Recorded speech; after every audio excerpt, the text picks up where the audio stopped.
From Beijing to Brussels and from Moscow to Mexico City, people around the world are also watching this U.S. presidential election with intense interest. There are many questions about the outcome and the impact on U.S. foreign policy. We are going to win 4 more years in the White House. If President Trump wins again, what will it mean for his increasingly turbulent relationship with China? Could we see progress on trade between the world's two largest economies, or would tensions continue to escalate? What if Joe Biden is the next U.S. president? Will he want to improve relations with Beijing? What sort of approach might he pursue with China's President Xi Jinping, the world leader Biden says he has spent more time with than any other? What about Trump's peacemaking efforts with the Democratic People's Republic of Korea? If Trump wins, can he build on his talks with Kim Jong-un and make progress towards denuclearization on the Korean Peninsula? Would President Biden take a more hardline approach with the DPRK leader? It's great to be with you. What's next for U.S. relations with Russia? Despite Western sanctions, Trump and Vladimir Putin have maintained a good rapport. But Joe Biden has signaled a tougher U.S. approach with Moscow if he's in the White House. And after almost 4 years of tensions between the Trump administration and Europe, would that worsen if Trump is re-elected? Can Biden revive relations between the longtime allies? What about NATO? Could the military alliance face further risks under a new Trump term? Or a revamp under Biden, who's touting his political experience? What about tensions with Iran, the climate crisis, ending U.S. wars? If it is President Trump again or President Biden, there are lots of questions. And to get some of those questions answered, joining us now from Beijing via Skype is Victor Gao. He is a Chinese international relations expert and commentator. And he is also chair professor at Soochow University. Joining us too from Moscow is Dmitry Babich. He is a journalist and analyst focusing on Russian politics. With us from North Carolina is Klaus Larres. He is a professor of history and international affairs, and he's a commentator on European politics. And joining us here in Washington, D.C. is John Sitilides. He is a geopolitical strategist and consultant to the U.S. State Department. Welcome to all of you to our special election coverage on the heat. Victor Gao, let's start in Beijing with China policy. If the polls are correct and Joe Biden does become president, he might find it very hard to undo some of the policies that have been put in place by Donald Trump. What would be the main priorities for China if Joe Biden becomes president? I think China and the United States need to reset their hostile relations, and the relations have been poisoned by the Trump administration over the past 3 years and a half, because it is the right thing for the Chinese people and for the American people to re-engage with each other for their mutual benefit. The current hostility in the bilateral relations doesn't serve the fundamental interest of the American people or the Chinese people, and it's being poisoned by those people with a special agenda which are against the fundamental interest of the American people. So what would China do if if the new president is Biden? I think China need to make it very well known to Washington under the new administration that the Chinese people and the American people should not be enemies with each other, and by mutually engaging with each other, we can create very much of benefit for both countries and for both people. I personally don't think the United States and China should be enemies against each other.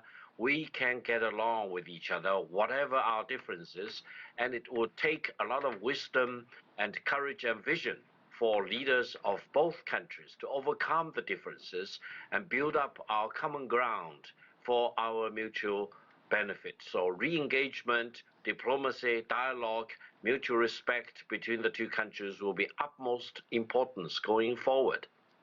All right, let's go to Moscow to Dmitry Babich. And Dmitry, over the past 4 years, Democrats have slammed Trump for his relationship with Vladimir Putin, even accusing Russia of interfering in the United States election. Joe Biden has already warned that if he becomes president, he will be much tougher on Russia. Let's listen to what he said.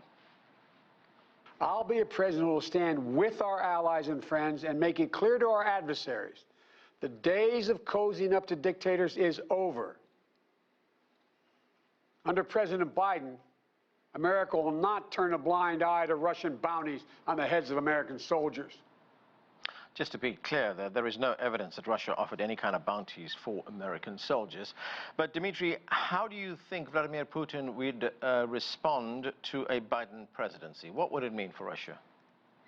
Well, first I would like to say that I agree with everything Victor has just said, and I am absolutely sure I made dozens of interviews about it.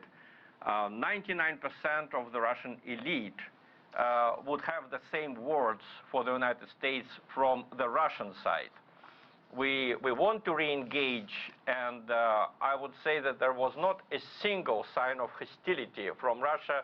I've been covering international relations since 1989.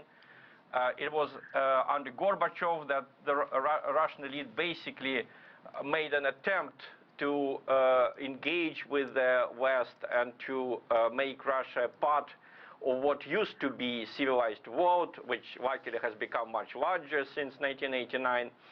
But responding to your question, I'm very pessimistic about Joe Biden, because Trump was not good for Russia. He was never a buddy of Mr. Putin. That was just a big lie from the mainstream American media. And Trump's problem was that, you know, the ultra-liberal ideology which rules, in fact, the United States, never gave him much of power. Basically, if you look at all the summits between Putin and Trump, there was always this idiotic hysteria from the mainstream American media trying to see some kind of bromance or some kind of special friendship from Trump towards Putin. And that was just irresponsible behavior from the American media, because if you remember, since the beginning of the nuclear world and of the arms race, the whole world has been praying for good personal relations between the presidents of Russia and previously Soviet Union and the United States. And the world had all the reasons to pray for that, because we already have a lot of objective differences, and adding to that personal hostility would be wrong. But to my mind, Mr. Biden is just a man of the ultra-liberal ideology. He is a part of the same team of which Mr. Obama was a part and Mrs. Clinton was a part. And look, I mean, they blasted Trump all of these 4 years, but there's a strange phenomenon that few people pay attention to. Trump was the first president in 30 years who did not start another war. You know, a lot of so-called foreign policy professionals in the United States criticized Trump and dismissed him as unprofessional. But look, you know, Mr. Obama started the war in Libya. Basically, he supported the war in Syria, and he, I can say it from the position of knowledge, he basically started the confrontation in Ukraine by openly supporting an illegal coup in which 38 policemen were killed and the legally elected president was ousted.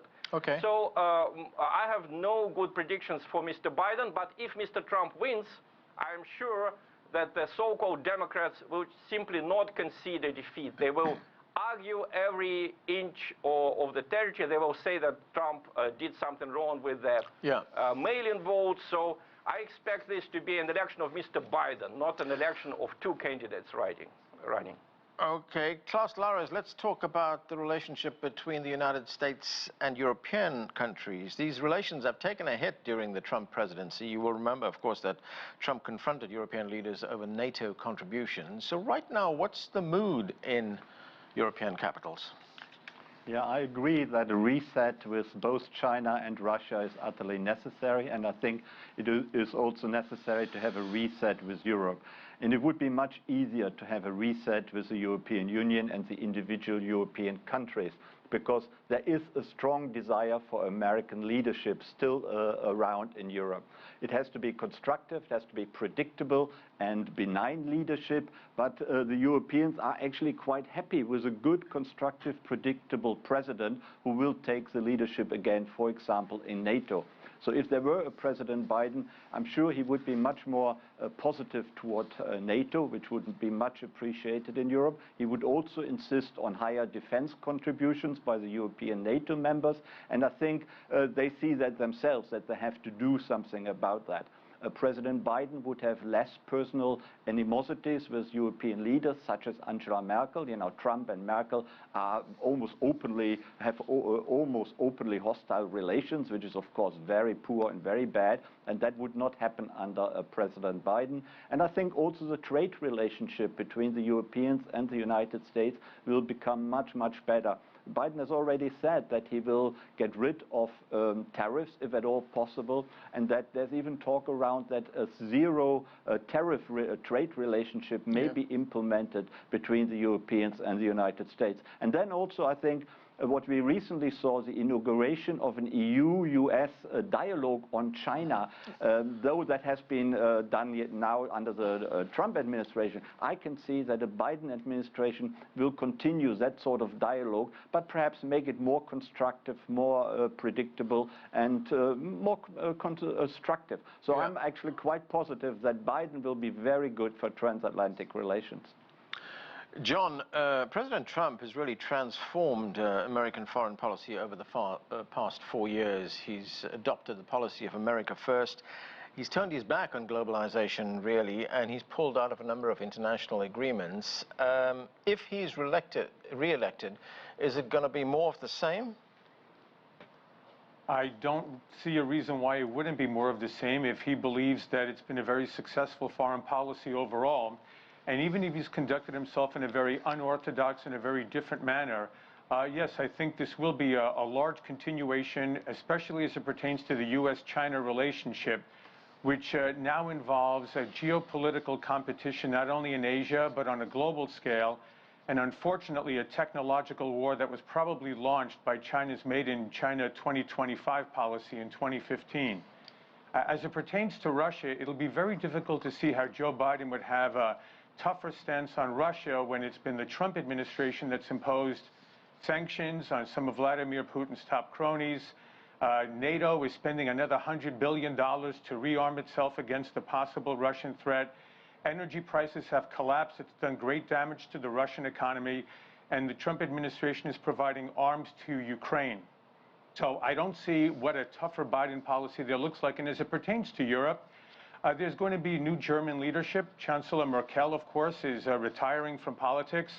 But the Trump administration has had good relations with Paris, with London, with Warsaw, and a number of individual European countries.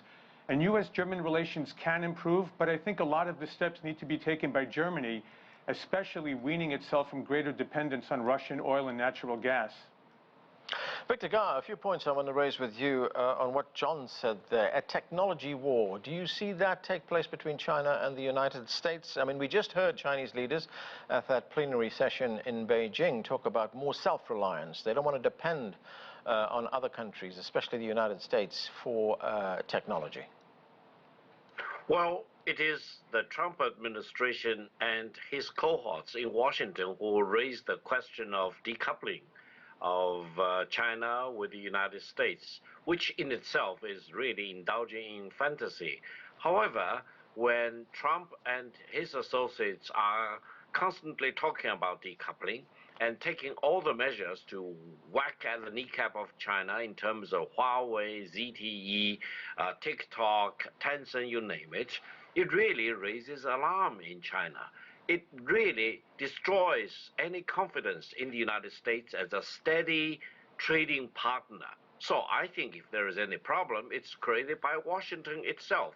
It forces China onto a path of self-reliance because the United States is not to be trusted, is not reliable as a trading partner.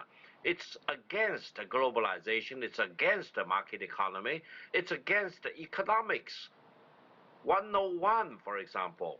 Therefore, I think it will push China really onto more and more self-reliance, especially in terms of technological development. Right. And eventually, I think it will be bad for the United States to keep talking and practicing the so-called decoupling, because that will be against the fundamental interest of the American people. Victor, very quickly, because I have a whole number of issues that I want to go through here, but could that change under a Biden presidency, or will we see the same kind of hostility between the two sides when it comes to technology? Well, I hope the next president of the United States will be a man of decency who commands respectability in the world. And being tough on China should not be the real test. I think the real test should be whether being tough on China serves the fundamental interests of the American people. And I do believe President Biden will be a man of decency. Yeah. He can command respectability around the world, so he will be a good party to talk about and to negotiate about how to improve China-US relations, how to make sure that both the American people and the Chinese people will benefit from re-engagement with each other. Dmitry Babich, if we look at Joe Biden, I mean, he's an old-school Washington insider. He's been in politics for almost 50 years. He's also served on the Foreign Relations Committee, so he is conversant with international relations. But when it comes to him being in the White House, it's expected that he will continue to support NATO, and he'll probably continue to support Western sanctions against Russia.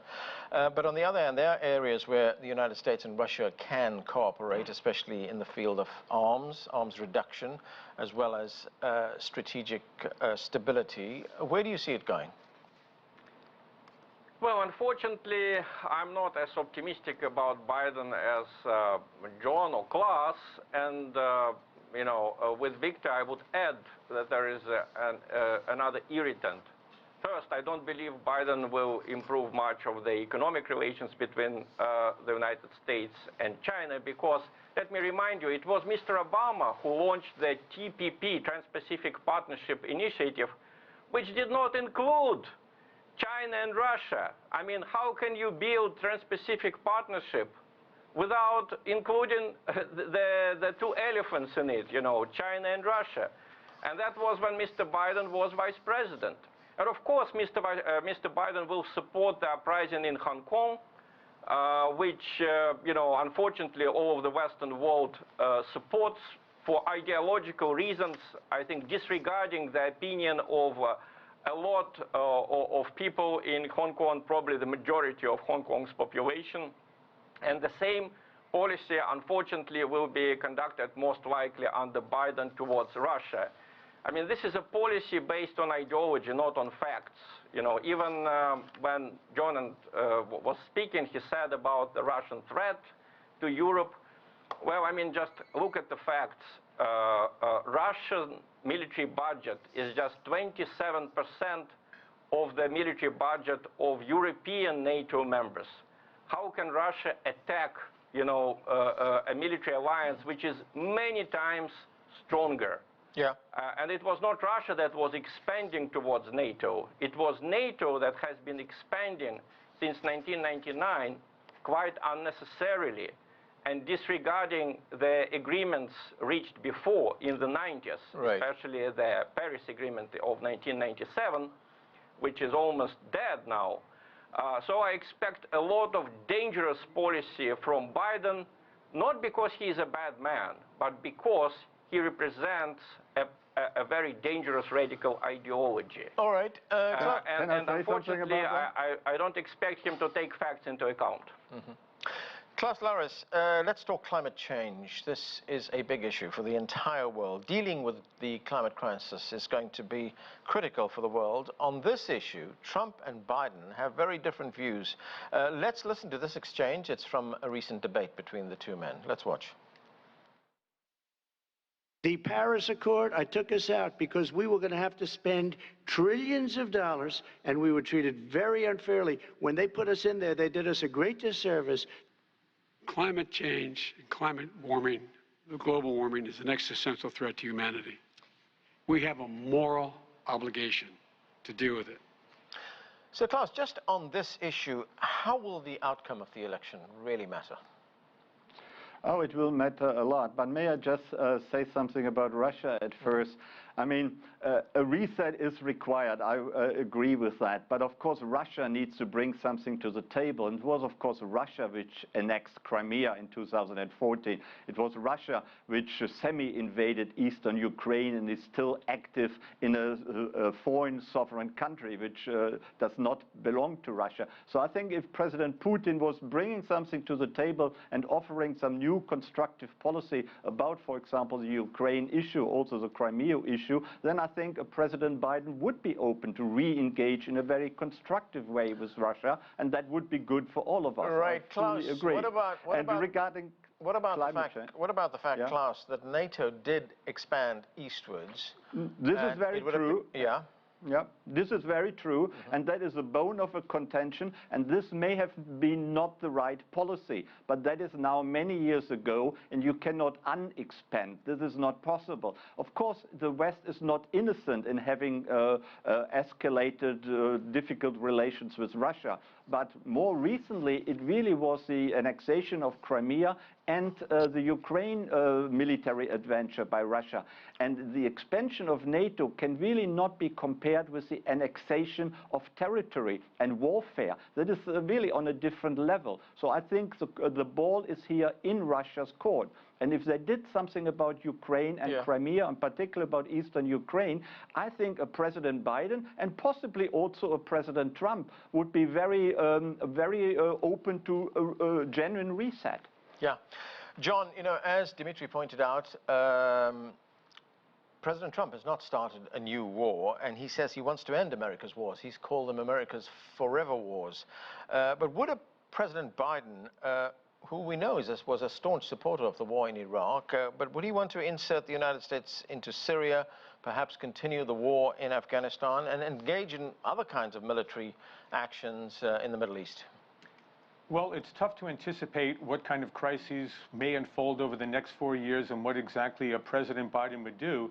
But if we do look at his track record, remember it was the Obama-Biden presidency that joined with NATO to oust the regime of Muammar Gaddafi in Libya and bring about an area of ungoverned chaos in northern Africa that has now directly impacted Europe with the increased flow of migrants across the Mediterranean Sea. And now you have proxy wars with Russia and France on one side, Italy, Turkey, and Qatar on the other, and possibly bringing in the Egyptian military. So we don't know what a Biden presidency would do if, say, Libya blows out of control. So it's difficult to predict, but the track record is clearly one in favor of more robust military intervention abroad.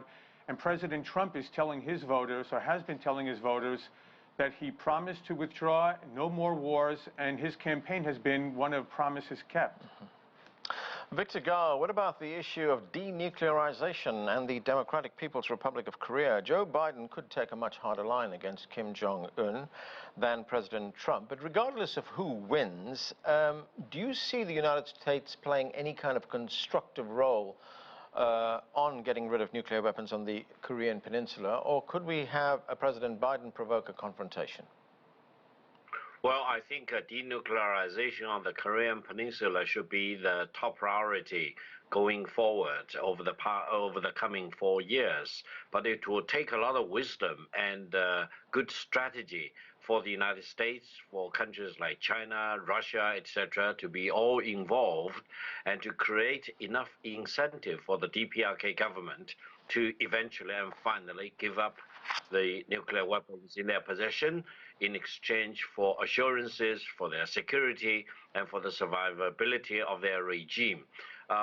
It's not child's play, it's not wishful thinking, it's not what President Trump demonstrated in a very childish manner, as if pure talk can convince the DPRK to give up its nuclear weapon, because he simply doesn't know the reason behind why DPRK is in possession of nuclear weapons and why it is further enhancing the capability of nuclear weaponry in DPRK. So I hope the new administration in the United States will be more sophisticated, will really be a team player rather than going solo in believing that they can achieve denuclearization on the Korean Peninsula. Dmitry, Babich, let's talk Iran. President Trump, of course, pulled out of the Iran nuclear deal, and we still have tensions running high after the killing of the Iranian general, Qasem Soleimani. There were even fears of war at that stage. Where do you see this relationship going should Biden become president? Well, I hope that Biden would not repeat the terrible actions of Mr. Trump. I mean, killing a general of a sovereign country on the territory of another country is just irresponsible, and it set a very bad precedent. But we really don't know, because Mr. Biden, I mean, Klaus, I've been born in Ukraine, and I lived in Crimea for many years. You don't know what you are talking about when you say that Russia annexed Crimea. Crimea became a part of Russian Empire in 1785, and it was given to Ukraine by Nikita Khrushchev in 1954. And Crimeans always considered themselves to be Russians. The problem was that when Ukraine became independent in 1991, they expected relations between Ukraine and Russia to be normal. And they tolerated pressure from Kiev until 2015, when Mr. Biden became a kind of a viceroy of the United States in Crimea and made Ukraine, together with the regime ruling there, a very hostile country for Russia, a country that was hostile to Russia. Okay. So, speaking from the position of no, and I will finish. It's very important. Yeah. Unfortunately, the example of Biden's actions in Ukraine is very bad. So I don't expect Mr. Biden to be a peacemaker in Iran neither. Yeah, I mean, the whole world has condemned the annexation of Crimea. Russia was thrown out of the G8, which is now the G7, because of that occasion. The United Nations has condemned Russia, as well as the invasion or semi-invasion of eastern Ukraine. So it's not a point of view which only I represent. The whole world represents this view. Can I also say that regarding domestic American politics, Biden may actually be fortunate that a vaccine will be developed and that people would be able to take it, and that of course means another lockdown will not be necessary. The American economy will recover very soon. So hopefully that that fortunate turn of having a vaccine available will be with us early next year. That's right. We did hear some promising news about a vaccine. Victor Gav, we've got less than a minute left. If economic forecasts are any barometer, then the Chinese economy will continue to grow, and China could possibly have an even bigger role on the world stage when it comes to trade and economic relations. Could this drive us into an era of even more confrontation between China and the United States? Well, no, I don't think so. I think the year-end number for 2020 will indicate that Chinese economy will be about 70%, if not larger, than that of the United States. And the Chinese growth will be more robust and more sustainable than that of the United States. I'm confident about the medium and the longer-term relations between China and the United States, mainly because the Chinese people and the American people should not be enemies with each other. We should find a way to get along. And the larger Chinese economy should not be a threat to the United States. It should create more opportunities for the United States and better for more jobs in the United States. And that's where we have to leave it. Thanks to all of you for being with us. It was a great discussion. That's it for this edition of The Heat. CGTN special election coverage continues right now.